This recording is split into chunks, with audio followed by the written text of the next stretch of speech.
어느 성도가 하나님께 기도를 합니다. 하나님은 위대하신 분이시죠. 세상을 다 창조하셨으니 전능하신 분이시죠. 그래, 그렇다.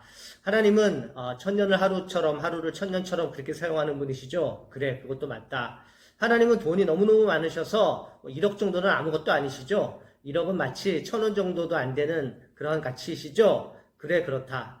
그러면 하나님, 저에게 1,000원밖에 안 되는 가치인 1억 좀 저에게 주세요. 이렇게 요청을 했더니 하나님께서 곰곰이 생각하시더니 그래, 그렇게 주는 건 어렵지 않다. 그런데 하루만 기다려라. 그렇게 얘기를 하시더랍니다. 인간의 생각은 좁고요. 자기 판단에 갇혀 있고요. 그리고 하나님을 이용하려는 그러한 생각들도 있어요. 그런데 하나님은 우리를 허수아비처럼 지으지 않으시고 로봇처럼 지으지 않으시고 하나님의 인격을 따라서 하나님의 형상대로 우리를 잘 창조하셨어요. 그에게 지정의를 허락해 주시고 우리가 판단함으로 하나님께 나아갈 수 있도록 해 주셨어요. 그것과 동시에 하나님은 우리에게 많은 계획을 가지고 계시고 그 좋은 계획을 우리를 통해서 이루게 하십니다. 그런데 그 좋은 계획을 이루실 때 하나님은 우리에게 정말 쫀쫀하게 조금 주시고 아끼시고 이런 분이 아니라 넘치게 주신다는 표현이 성경 속에 참 많습니다. 오늘 에베소서 3장 20절에도 그런 말씀이 있는데요. 여러분 한번 보겠습니다. 우리 가운데서 역사하시는 능력대로 우리가 구하거나 생각하는 모든 것에 더 넘치도록 능히 하실 이에게. 조금 더 뜻을 명확하게 하기 위해서 세 번역으로 한번 보겠습니다. 우리 가운데서 일하시는 능력을 따라 우리가 구하거나 생각하는 것 이상으로 더욱 넘치게 주실 수 있는 분에게. 우리가 구하거나 기도한 거죠. 생각하거나 꿈꾸는 그 모든 것들보다 더 넘치게 하나님께서 우리를 채워주신다는 말입니다. 그래서 21절에 하나님께 영광을 누리는 그러한 내용이 나오는데요. 성경 역사를 봐도 하나님께서 하나님을 믿고 따르는 자들의 믿음보다 그들의 생각보다 간구보다 훨씬 더 많이 차고 넘치게 해주시는 경우들을 우리가 많이 볼 수 있거든요. 엘리야 시대 때 사르밧 과부의 이야기가 바로 그렇습니다. 비가 오랫동안 오지 않아서 이제 가루 한 움큼과 기름 한 병에 기름을 마지막으로 먹고 죽으려고 하는 이 사르밧 과부의 그리고 아들을 살리신 그런 말씀이 있는데요. 여러분 열왕기상 17장 15절과 16절 말씀 보십시오. 그가 가서 엘리야의 말대로 하였더니 그와 엘리야와 그의 식구가 여러 날 먹었으나 여호와께서 엘리야를 통하여 하신 말씀같이 통의 가루가 떨어지지 아니하고 병의 기름이 없어지지 아니하니라. 하나님께서 엘리야를 시켜서 그에게 가서 마지막 먹고 죽을 수도 있는 그 음식을 달라고 했습니다. 그걸 주는 것은 쉬운 것이 아니죠. 그러나 이 과부는 생각했던 것 같아요. 하나님께 마지막으로 드리는 것, 하나님의 종을 마지막으로 섬기는 것이 가장 복된 일이라고 생각을 해서 그것을 믿음을 가지고 했거든요. 그 가운데 축복이 복이 일어나는데요. 어떤 복이 있습니까? 통의 가루 그리고 병의 기름이 마르지 아니했습니다. 여러분 굉장히 중요한 겁니다. 하나님께서 우리에게 부어주실 때는요. 통 한 병, 기름 하나 이렇게 주시지 않으세요. 그렇게 주셨으면 뭐 하루나 이틀 먹으면은 바닥이 나는 거잖아요. 가루 한 푸대, 그 다음에 뭐 큰 병에 기름, 뭐 몇 말, 뭐 이렇게 주셔도 뭐 한 달을 먹던 두 달을 먹던 먹겠지만 곧 떨어지는 거예요. 그런데 하나님은 가득 차고 넘치게 그것을 주셨는데 언제까지 주십니까? 가뭄이 그쳐서 비가 와서 정상적인 생활을 할 때까지 그것을 보장해 주신다는 것입니다. 그러니까 가루를 계속 부어도 가루가 계속 나오는 거예요. 기름을 붓고 부어도 그치지 아니하고 계속 부어지는 것입니다. 근데 과부와 그의 아들이 이것을 상상이나 했겠냐고요. 그런 꿈을 꾸지 않았을 거예요. 그러나 그들의 생각, 그들의 간구, 그들의 꿈꾸는 것보다 더 많이 부어주시는 하나님의 능력이 여기 성경에 기록되어 있습니다. 이 사르밧 과부의 기적이 시작에서도 이어지는데요. 여러분 오병이어의 기적 아시죠? 벳세다 불판에서 많은 사람들이 예수님의 말씀을 듣다가 배가 고팠을 때 예수님께서 보리떡 5개와 물고기 2마리로 많은 사람을 먹였던 기록이 있습니다. 근데 거기서도 주목할 것이 있어요. 제가 하나님 말씀 읽겠습니다. 요한복음 6장 11절 12절입니다. 예수께서 떡을 가져 축사하신 후에 앉아있는 자들에게 나눠주시고 물고기도 그렇게 그들의 원대로 주시니라. 그들이 배부른 후에. 여기서 무엇이 여러분 초점입니까? 그들의 원대로 주셨다는 거예요. 딱 먹을 만큼 정량을 주는 게 아니라 먹을 만큼 먹어라. 마음껏 먹어라. 배 터지게 먹어라. 그래서 원대로 먹고 더 먹고 더 먹고 무한리필을 주신 거예요. 그래서 먹고 정말 더 이상 먹지 못할 만큼 다 먹은 후에 남은 광주리가 12광주리나 채웠다는 것이죠.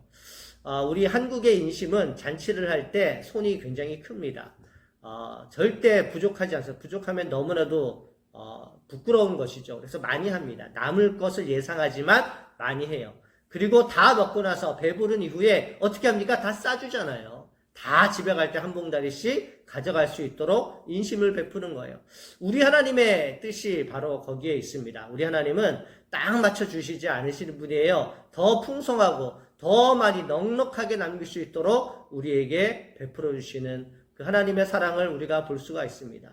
우리 예전에 다 어렵게 살았어요. 저도 그랬고 여러분들도 그랬고 다 어렵게 살아서 이 가난을 언제 벗어나나 이런 생각을 참 많이 했는데 세월이 흘러가니까 하나님의 은혜 가운데 다 잘 살지 않습니까? 이제는 끼니 걱정하지 아니하고 이제는 어떻게 내일 무엇을 먹을까 걱정하지 아니하고 사는 삶이 바로 우리의 삶입니다. 우리 교회도 그래요. 참 어렵고 힘든 여정들을 많이 겪어왔지만 그 가운데에서도 부족하지 아니하고 그 가운데에서도 낙심하지 아니하고 그렇게 된 것은 하나님께서 늘 넉넉하게 채워주시고 부어주시는 은혜가 있었기 때문입니다. 코로나라는 참 어려운 시기를 겪어갔으면서도 크게 부족하지 않은 것 하나님께서 채워주시는 그 은혜가 있었습니다. 우리 하나님은요 우리에게 정말로 좋은 것을 넘치게 채워주시기를 원하시는데요.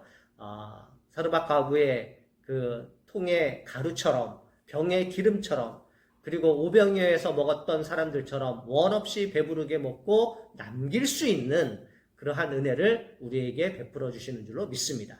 근데 여기서 중요한 것이 하나가 있어요. 그것이 뭐냐면은 이 사르밧 과부의 예나 오병이어의 예나 공통적인 것이 있는데 다 환경이 어려웠다는 것입니다. 어려운 환경 가운데에서 일이 일어나는 거예요. 사르밧 과부도 당연히 그랬고요. 그리고 벳세다 벌판에 있는 사람들도 먹을 것이 없었기 때문에 어린아이의 도시락 하나를 의지해야 되는 그러한 어려움이 있었는데 그 가운데에서도 하나님께서 복을 주셔서 이 일을 가능하게 했는데 이 사람들의 작은 헌신이 없었다면 참 어려운 일이었을 것이죠. 하나님은 사르밧 과부의 헌신, 어린아이의 헌신을 보시고 이 놀라운 일들을 행하신다는 것입니다. 오늘 에베소서 본문도 여러분 마찬가지입니다. 사도 바울이 감옥에 들어가서 쓴 내용이 바로 에베소서 아닙니까? 옥중서신인데 옥중서신의 내용 중에 하나님께서 나에게 풍성한 은혜를 베풀어 주셨다, 넘치도록 채워주셨다라는 그 은혜가 옥속에서 일어난 그러한 일이 아니겠습니까? 헌금도 마찬가지입니다. 우리 하나님께서 사람들에게 은혜를 주셔서 헌금을 하는 것이지 돈이 많고 돈이 남아서 헌금하는 것은 아니에요. 고린도후서 8장 2절 말씀 보시면 환난의 많은 시련 가운데에서 그들이 넘치는 기쁨과 극심한 가난이 그들의 풍성한 연보를 넘치도록 하게 하였느니라. 여러분 이 말씀이 이해되십니까? 극심한 박해를 받았는데 그 가운데에서 기쁨이 넘쳐났다. 극심한 가난이 있었지만 하나님 앞에 더욱더 헌신하고 물질을 하나님 앞에 드릴 수 있었다. 이것이 바로 기독교 신앙입니다. 이것이 바로 하나님께서 원하시는 그러한 믿음이며 그것이 우리의 신앙인 줄로 믿습니다. 어려워서 헌금하는 것이고요. 박해를 받기 때문에 더 기뻐하는 것입니다. 이러한 일들 가운데 우리 하나님께서 우리에게 주시는 복이 있어요. 시편 23편 5절 말씀에 주께서 내 원수의 목전에서 내게 상을 차려주시고 기름을 내 머리에 부으셨으니 내 잔이 넘치나이다. 보세요. 내 잔이 넘친다고 말하지 않았습니까? 이때도 마찬가지입니다. 내 원수의 눈 앞에서 내게 상을 차려주셨는데 그 상마저도 내 잔이 넘치도록 저는 은혜를 입었습니다. 라는 고백이 바로 시편 저자의 고백입니다. 사랑하는 영광교회 성도 여러분, 하나님은 저와 여러분 그리고 우리 교회에 많은 것을 부어주시기를 원해요. 하나님 복 내려주시기를 작정하시면 아무도 막을 수가 없습니다. 그런데 그 내려주시고자 하는 복은 조그만 복이 아니라 우리의 기대 이상으로, 우리의 생각 이상으로 넘치는 잔이 될 것이고 그러한 복이 될 것입니다. 하나님 잘 믿읍시다. 그리고 주님의 말씀에 순종합시다. 하나님께서 이 교회를 사용하시고 저와 여러분들을 사용하여 주셔서 많은 것으로 채워주시고 또한 누리게 하실 줄로 믿습니다. 이 풍성한 은혜를 받아 누리시는 저와 여러분 되시기를 주님의 이름으로 축복합니다. 하나님 아버지 감사합니다. 오늘 귀하고 복된 말씀 주셔서 감사합니다. 우리의 간구와 우리의 생각을 훨씬 넘으시는 주님의 약속을 기대하면서 주님 앞에 나아갈 수 있는 우리가 될 수 있도록 은혜 내려 주시옵소서. 흩어진 영광교회 모든 성도들 또 이 설교를 듣는 모든 성도들 위해 주님께서 함께 하시고 은혜를 내려 주시옵소서. 예수님의 거룩하신 이름으로 기도합니다. 아멘.